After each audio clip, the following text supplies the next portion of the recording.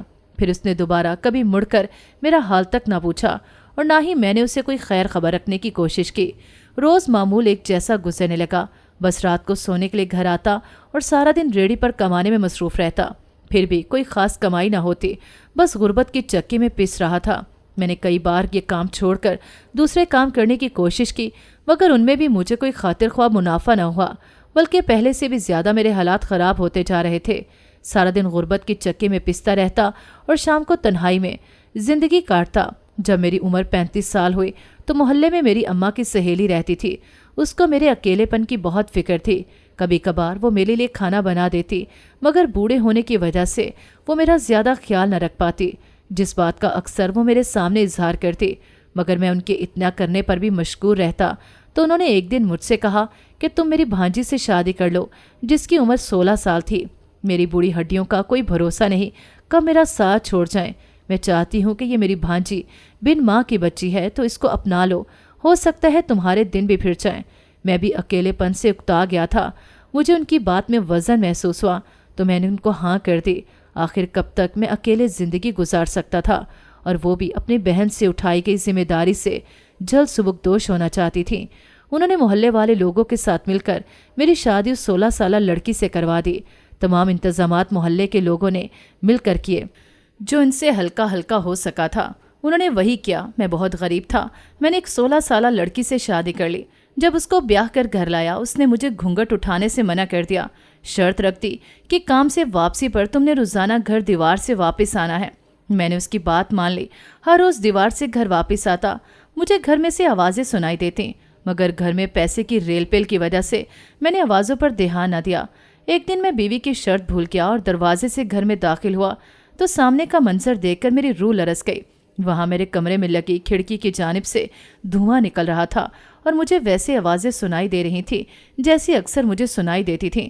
دروازے اور کمرے کے درمیان جو راستہ تھا اس پر پانی پھینکا ہوا تھا اور پانی کے اوپر سفید رنگ کا لوبان ڈالا گیا تھا۔ میں گھر کی حالت دیکھ کر ششتر رہ گیا۔ جب دھوئیں کی وجہ سے مجھے کھانسی ہوئی تو میری بیوی چہرے پر گھونگھٹ ڈالے باہر نکلی۔ اس نے مجھے اندر آنے سے منع کر دیا اور پھر ایک سفید رنگ کا کپڑا لے کر آئی۔ وہ تمام پانی اور لوبان اسے صاف کرنے لگی۔ اس نے یہ سب اتنی جلدی کیا کہ میں اس کی پھرتیاں دیکھ کر حیران رہ گیا۔ جب اس نے اپنا تمام کام مکمل کر لیا تو پھر مجھے اندر آنے کی اجازت دی۔ جب میں نے اسے گھر کی حالت کے بارے میں سوال کیا تو اس نے گھونگھٹ کے اندر سے کہا کہ اب اس کے بارے میں کچھ نہیں بتا سکتی۔ وہ مجھ پر بگڑنے لگی کہ آپ نے مجھ سے وعدہ کیا تھا کہ آپ دیوار سے واپس آئیں گے، مگر دروازے سے آ کر ابھی میرا کام خراب کر دیا ہوتا اگر میں آپ کی کھانسی کی آواز نہ سنتی۔ میں اس کی بات سن کر حیران رہ گیا۔ میں نے اسے کہا کہ میرا دروازے سے آنے کا تمہیں کیا فائدہ؟ اس نے کہا کہ ابھی میں اس کے بارے میں آپ کو کچھ نہیں بتا سکتی۔ مجھے اس کی بات پر غصہ آیا کیونکہ گھر کا ماحول دیکھ کر میرا پہلے ہی دماغ خراب ہو چکا تھا۔ میں نے اس سے کہا کہ مجھے ابھی اس کے بارے میں سب کچھ بتاؤ ورنہ میں بہت برا پیش آؤں گا۔ جو مجھے گھونگھٹ کے اندر سے رونے کی آواز آئی تو میں نے اپنا لہجہ اس کے ساتھ دھیما کیا اور اس سے پرسکون لہجے میں دوبارہ سوال کیا۔ اس نے کہا کہ میں ابھی آپ کو اس سب کے بارے میں کچھ نہیں بتا سکتی، اس کے بعد میں ساری سچائی آپ کے سامنے کھول دوں گی۔ کیونکہ وہ رو رہی تھی تو مجھے اس کی حالت پر ترس آ گیا۔ میں نے اس کو کچھ دنوں کا وقت دیا اور اپنے کمرے کی جانب بڑھ گیا۔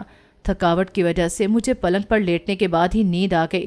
جب صبح ہوئی تو چڑیوں کے چہکنے کی آواز میرے کانوں میں پڑی۔ کمرے میں لگے ہوئے پردے میری بیوی نے پیچھے ہٹائے تو سورج کی کرنیں سیدھے میری آنکھوں پر پڑی۔ میری بیوی نے چہرے پر گھونگھٹ ڈالا ہوا تھا۔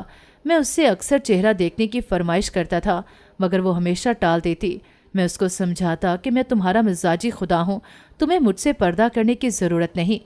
جب سے میری تمہاری شادی ہوئی ہے میں تمہارا چہرہ تک نہیں دیکھا۔ اس نے کہا کہ بس کچھ دن اور صبر کر لیں، اس کے بعد میں آپ کو اپنا چہرہ ضرور دکھاؤں گی۔ میں نے اس سے کہا کہ ایسی کون سی بات ہے جس پر تم مجھے اتنے دنوں سے صبر کروا رہی ہو؟ اس نے مجھ سے کہا کہ آپ کو اپنے کام پر دھیان دینا چاہیے۔ اتنی مشکل سے گھر میں پیسوں کی ریل پیل ہوئی ہے، یہ سب اتنی آسانی سے حاصل نہیں ہو رہا۔ غربت کی چکی میں پسنا بہت مشکل ہوتا ہے اور اس کا اندازہ ہم دونوں سے زیادہ کوئی نہیں لگا سکتا۔ اس لیے میں چاہتی ہوں کہ ہم لوگ مزید امیر ہو جائیں۔ آپ اپنا دماغ فضول باتوں میں مت الجھائیں، بس اپنا سارا دھیان کاروبار پر رکھیں۔ مجھے اس کی بات میں وزن محسوس ہوا کیونکہ اس تمام واقعے کی وجہ سے میرا دماغ بالکل چکرا کر رہ گیا تھا۔ جب میں نے گھڑی کی طرف نگاہ دوڑائی تو میں سب باتوں کو بھول گیا، کیونکہ میرے کاروبار کے سلسلے میں کچھ لوگوں کے ساتھ میٹنگ تھی۔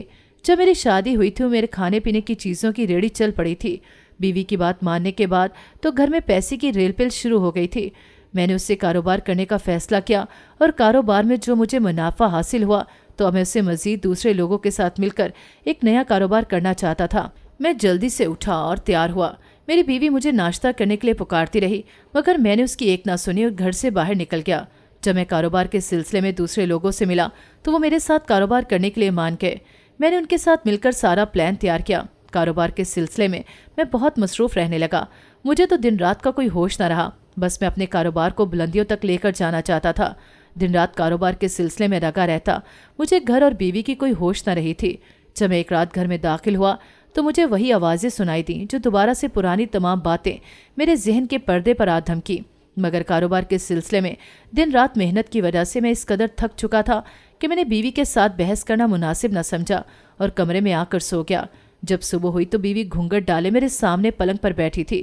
اس کو بالکل سامنے پا کر میں بوکھلا گیا۔ اس نے کہا کہ آج میں آپ کی خواہش پوری کرنے والی ہوں۔ مجھے اس کی بات سن کر خوشی ہوئی، کیونکہ اس کا چہرہ دیکھنا میری سب سے بڑی خواہش تھی، جو کہ اس نے مجھے شادی کے بعد 5 مہینوں تک نہیں دکھایا تھا۔ اس نے مجھے اپنا گھونگھٹ اٹھانے کو کہا۔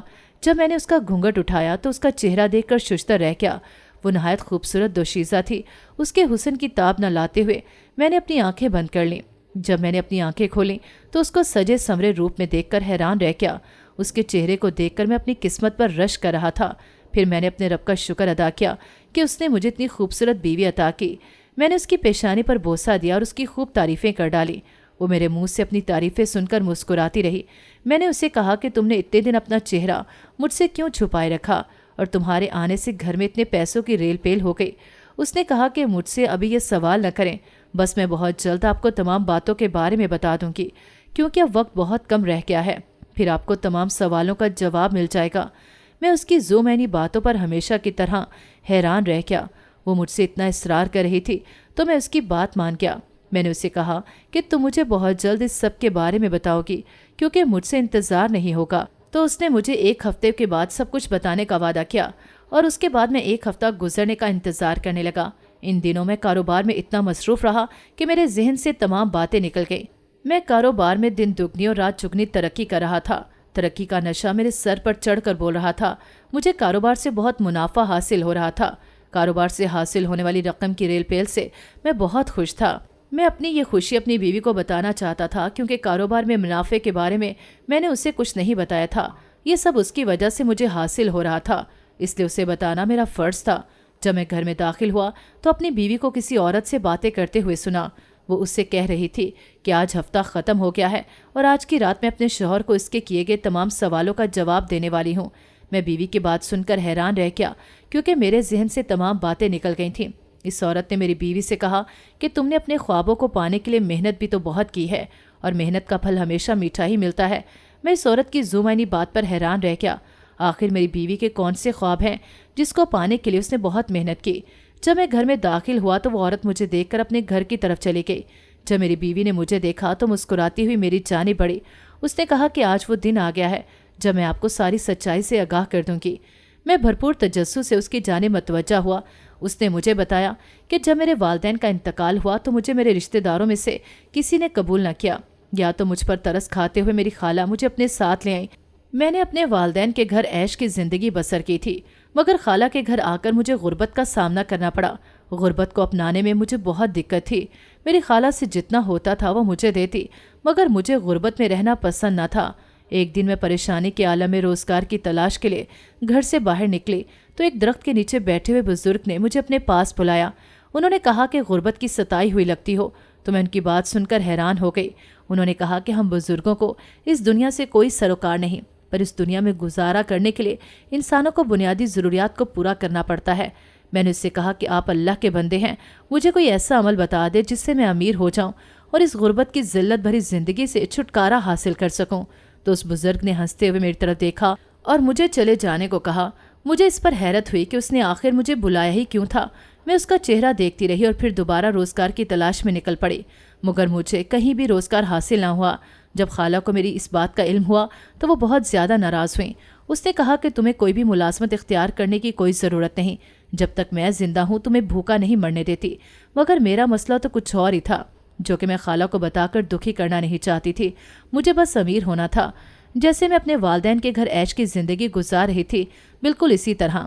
مگر میں خالہ کو غربت کا تانا دیکھ کر پریشان نہیں کرنا چاہتی تھی۔ انہی دنوں خالہ نے میرے ساتھ آپ کے رشتے کی بات کی۔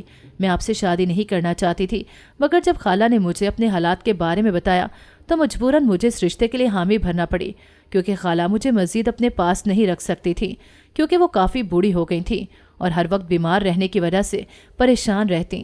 لیکن میں کسی غریب انسان کے ساتھ شادی نہیں کرنا چاہتی تھی۔ یہ پریشانی مجھے اندر ہی اندر کھائے جا رہی تھی کہ ایک دن دروازے پر فقیر نے صدا دی۔ جب میں اسے خیرات دینے کے لیے گئی تو اس نے خیرات لینے سے منع کر دیا۔ اس نے کہا کہ تم فقیر کی صدا سن کر خیرات دینے کے لیے آئی ہو، اللہ نے تمہاری دعا قبول کر لی ہے، بولو تمہاری کیا خواہش ہے۔ جب میں نے اس کی طرف غور سے دیکھا تو یہ وہی آدمی تھا جو اس درخت کے نیچے بیٹھا ہوا تھا۔ میں نے اسے کہا کہ کوئی ایسا وظیفہ بتائیں جس سے مجھے بہت ساری دولت مل جائے، جس سے میری شادی ہو رہی ہے وہ بھی غربت کا مارا ہوا ہے، میں غربت کی چکی سے بچنا چاہتی ہوں، امیر بن کر لوگوں کی مدد کروں گی۔ اس نے مجھ سے کہا کہ آپ اپنی بات پر قائم رہنا، تو میں نے اس کی بات کو مان لیا اور اس سے کہا کہ اس بات پر میں ہمیشہ عمل کروں گی۔ اس نے مجھ سے کہا کہ میں تمہیں ایسا وظیفہ بتاؤں گا جس کے ذریعے تمہارے گھر میں پیسے کی ریل پیل ہو جائے گی۔ اس نے کہا کہ وظیفے کے لیے تمہیں کچھ شرائط ماننا ہوں گی۔ میں تمہیں جس وظیفے کے بارے میں بتانے جا رہا ہوں وہ دولت کی فروانی کے لیے ہے۔ انہوں نے مجھے بتایا کہ جب تم کو وظیفہ شروع کرو گی تو اس کے اثرات تمہیں ملنا شروع ہو جائیں گے۔ انہوں نے کہا کہ وظیفہ سب سے چھپ کر کرنا ہوگا، اور جب تم وظیفہ کرنے بیٹھو تو اس بات کو یقینی بنانا کہ کوئی تمہیں دیکھے نہ۔ اگر تمہیں کسی نے یہ عمل کرتے ہوئے دیکھ لیا تو تمہارا سارا عمل بیکار پڑ جائے گا، اور نہ ہی عمل پورا ہونے سے پہلے تم کسی کو بتا سکتی ہو، ورنہ ان تمام صورتوں میں تمہارا عمل ختم ہو جائے گا۔ اس لیے تمہیں بڑی احتیاط کے ساتھ یہ وظیفہ کرنا پڑے گا۔ انہوں نے کہا کہ جیسا تم نے مجھے بتایا کہ تمہاری شادی ہونے والی ہے تو اس کے بارے میں تم اپنے شوہر کو نہیں بتاؤ گی، اور عمل شروع کرنے سے پہلے ضروری ہے کہ تمہیں کوئی مرد نہ دیکھے۔ تم جیسے اپنے شوہر کے گھر بیاہ کر جاؤ گی تو پہلی رات یہ عمل شروع کر دینا۔ میں نے ان کی تمام باتوں کو اپنے ذہن میں محفوظ کر لیا، یا پھر انہوں نے دولت کی فروانی کے لیے مجھے قرآنی آیات بتائیں۔ مجھے ایک بار پھر ساری شرائط کے بارے میں بتانے کے بعد وہ چلے گئے۔ جب میں بیاہ کر آپ کے گھر آ گئی تو میں نے اپنا عمل شروع کر دیا۔ آپ سے اپنا چہرہ چھپائے رکھنا وظیفے کی شرائط میں شامل تھا، اس لیے میں چہرے پر گھونگھٹ رکھتی تھی۔ جب میں نے وظیفہ شروع کیا تو مجھے اس کے اثرات ملنا شروع ہو گئے اور گھر میں پیسے کی ریل پیل کا آغاز ہوا۔ میرا وظیفہ پورے 6 مہینوں پر مشتمل تھا۔ آپ کو پیسوں کی فروانی کی وجہ سے کاروبار میں مصروف دیکھ کر میں پرسکون ہو گئی۔ وظیفہ آپ سے چھپانے کے لیے میں نے دیوار سے آنے کی شرط اس لیے رکھی کیونکہ آپ جب دیوار سے کود کر آتے تو مجھے آپ کے آنے کا علم ہو جاتا اور میں اپنے وظیفے کے لیے کیا گیا اہتمام چھپا دیتی۔ ایک دن جب آپ دروازے سے گھر آئے تو میری بچت وظیفے کی کرامت سے ہوئی، کیونکہ اگر بتی کا دھواں جو کہ میں نے پورے گھر میں لگایا ہوا تھا اس کی وجہ سے آپ کو کھانسی ہونا شروع ہو گئی تو مجھے آپ کے آنے کی خبر مل گئی۔ میں نے جلدی سے اندر کا تمام سامان چھپا لیا جو میں نے اگربتیاں لگائی ہوئی تھیں اور لوبان کا دائرہ بنا کر اس کے اندر بیٹھی تھی، مگر گھر کے راہداری میں پھیلایا ہوا لوبان جو کہ پانی کے ساتھ تبدیل ہو گیا تھا، مجھے اس کی فکر لاحق ہو گئی۔ مگر مجھے اپنا وظیفہ صورت میں جاری رکھنا تھا، اس لیے آپ کو اندر داخل ہونے نہ دیا، کیونکہ اگر آپ اس کے اوپر سے گزر جاتے تو میرا تمام وظیفہ غارت ہو جاتا۔ زندگی میں خواہشات کو پورا کرنے کے لیے بڑے بڑے رسک اٹھانا پڑتے ہیں، بس میرے اوپر جنون طاری تھا کہ گھر میں بہت سارے پیسے کی ریل پیل ہو جائے، اس کے لیے میں کچھ بھی کر سکتی تھی۔ جب آپ کو گھر میں کچھ عجیب ہونے کا شک ہوا تو مجھے پریشانی نے گھیر لیا۔ میرا وظیفہ 1 مہینے بعد مکمل ہو جانا تھا، مگر آپ کو اس سے پہلے ہی معلوم ہو گیا۔ ایک مرد کو عورت کے آنسو ہی پگھلا سکتے ہیں اور میں اپنی محنت کو ضائع ہوتے ہوئے نہیں دیکھ سکتی تھی، اسی لیے میں نے آپ کے سامنے رونے کا ناٹک کیا اور میں اس ناٹک میں کامیاب ہو گئی۔ پیسوں کی ریل پیل کی وجہ سے آپ کاروبار میں مصروف ہو گئے اور میں 1 مہینے تک پرسکون ہو گئی، مگر جب آپ نے دوبارہ مجھ سے اس متعلق سوال کیا تو میں گھبرا گئی۔ صرف 1 ہفتہ رہتا تھا جب میرا وظیفہ مکمل ہو جاتا، اس لیے میں آپ کو کچھ بتا کر اپنا عمل غارت نہیں کرنا چاہتی تھی۔ اب آپ کو اس لیے بتا رہی ہوں کہ اب میرا عمل بالکل مکمل ہو چکا ہے اور خدا کا شکر ہے کہ میرا وظیفہ کامیاب ہوا۔ گھر میں اتنے پیسے کی ریل پیل ہو گئی ہے، مگر میں نے اس بزرگ سے وعدہ کیا تھا کہ گھر میں آنے والے پیسے کی فروانی کو سب سے پہلے غریب لوگوں پر خرچ کروں گی۔ میں بیوی کی تمام باتیں سننے کے بعد حیران رہ گیا۔ اس نے کہا کہ میرا وظیفہ مکمل ہو گیا ہے تو اب ہم دونوں کو شکرانے کے نوافل ادا کرنے پڑیں گے، کیونکہ میں نے اپنے اس راز کے بارے میں آپ کو بتایا ہے تو آپ کو بھی شکرانے کے نوافل میں شریک ہونا پڑے گا۔ میں اس کی خواہش پر راضی ہو گیا۔ میں بھی خدا کا شکر ادا کرنا چاہتا تھا۔ ہم دونوں نے مل کر شکرانے کے نوافل ادا کیے۔ جب نوافل ادا کر لیے تو خدا کے حضور بیٹھ کر اس کا شکریہ ادا کیا۔ پھر میری بیوی نے بزرگ کی طرف سے بتائے گئے ایک دربار کے بارے میں مجھے بتایا۔ اس نے کہا کہ ہمیں وہاں جا کر حاضری دینا ہوگی، تو میں فوری راضی ہو گیا۔ ہم نے اپنا سامان پیک کیا اور سفر پر روانہ ہو گئے۔ جب ہم شاہ رکن عالم کے دربار پر پہنچے تو وہاں پر بہت سے ایسے لوگ موجود تھے جس کے پاس بنیادی ضروریات موجود نہ تھیں۔ مجھے ان کو دیکھ کر بہت ترس آیا۔ میں نے بہت سی چیزیں اپنے مینیجر سے کہہ کر منگوائیں۔ پھر میں نے اور میری بیوی نے مل کر وہ تمام چیزیں ان غریبوں میں تقسیم کی۔ ان کے چہرے پر خوشی دیکھ کر مجھے اندر تک تسکین حاصل ہوئی۔ پھر وہاں پر دیگے بانٹی اور وہاں دربار میں موجود ہر ایک غریب کو کھانا کھلایا۔ دربار پر زیارت کرنے کے بعد ہم دونوں صحن میں بیٹھ گئے۔ میری بیوی وہاں پر موجود کبوتروں کو دانہ ڈالنے لگی۔ اس کے چہرے پر سکون دیکھ کر مجھے بہت زیادہ خوشی ہوئی۔ جب اس نے ان کبوتروں کو دانہ ڈال دیا تو میرے پاس آ کر بیٹھ گئی۔ اس نے میرے کندھے پر سر رکھا اور کہا کہ شکر ہے میرا وظیفہ کامیاب ہو گیا۔ آج ہمارے پاس دولت کی فروانی ہے۔